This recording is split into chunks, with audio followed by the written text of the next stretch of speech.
Hey guys, Kevin Shaw here, Editor-in-Chief of Mopar Connection Magazine. Want to take a couple minutes today to talk about something. Print magazines were always in the business of promoting advertisers. They simply were. Ever since the beginning of time, they always have.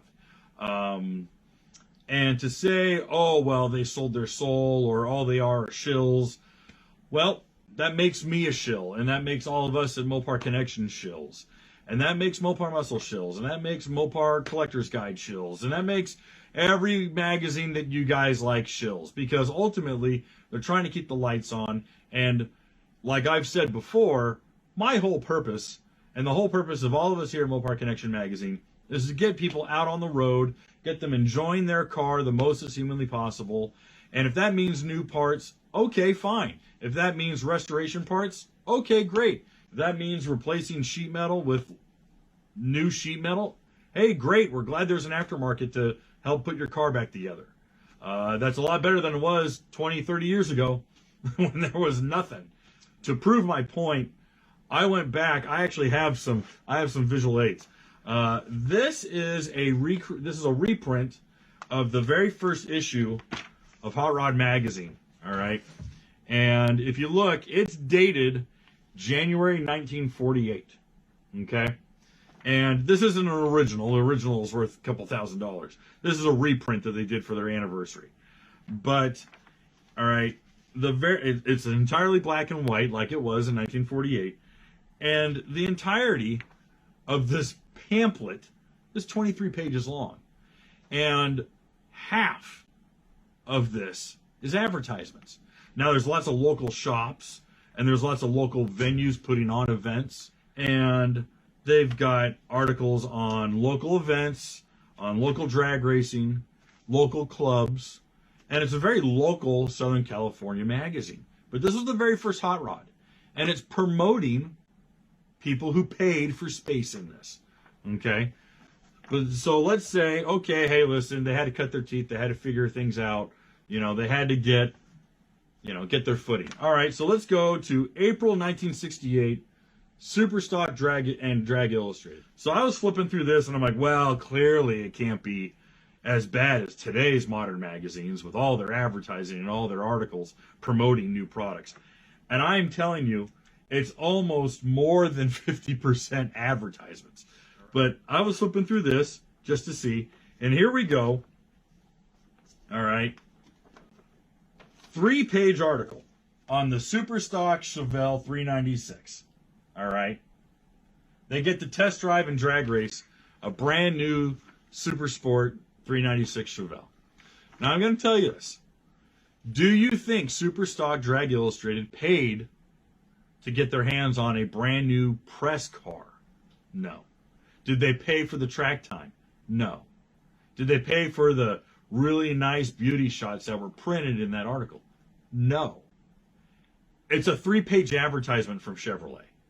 Chevrolet wined and dined the magazine, got the editorial staff out, had the car prepared for them by a professional team, had new tires on it, cars all cherried out. And you know what? 9 times out of 10, these cars were ringers. They were tuned by the factory, so they performed a little bit better than what you got off the showroom floor. Dirty secret, but totally true. Okay. Again, I go back. Magazines are in the promotion business. They are. They're to get you and me excited about working on a car, excited about owning a car, and excited about getting that car out on the road and burning some tires and chirping gear. That's the entire point. And so when you hear guys saying, oh, well, print's been dead for 30 years or 40 years, they're all a bunch of sellouts, I go, how far back do you want to go? 1948? 1968? And is that to say print is dead and people aren't buying print magazines? Not necessarily. But what I saw that kind of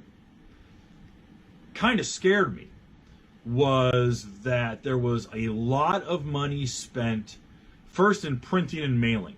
I was told at the time, and this was, I'd say 2004, 2005, they spent upwards to $34,000 a month in printing and mailing issues.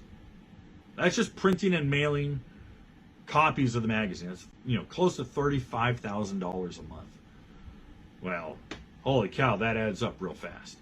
Then, and this is something that maybe being a young, dumb kid and not really knowing how the business worked, I came in at the very tail end of what I like to call the Mad Men years. There was a lot of money spent just to make those buildings look really, really nice. And that's a lot of overhead.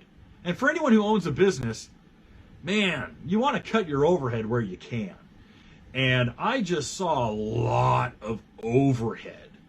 And there were guys making $150,000, $200,000 a year. And their contribution wasn't necessarily $200,000 worth, if you get what I'm saying. So when you have your costs escalating, your readership staying the same, something's going to give. And unfortunately, what gave is the paper version of the magazine. Now, we live in a different time. I, being the owner of Mopar Connection Magazine and another online magazine, and seeing how we operate and that we're flourishing, for everyone there who's supporting us, they're reading us and might own a subscription to that. And we're immensely grateful to all of you guys who, again, read the magazine, watch videos like this, subscribe to the newsletter, as well as all of our advertisers who support us and help us do the things that we love to do.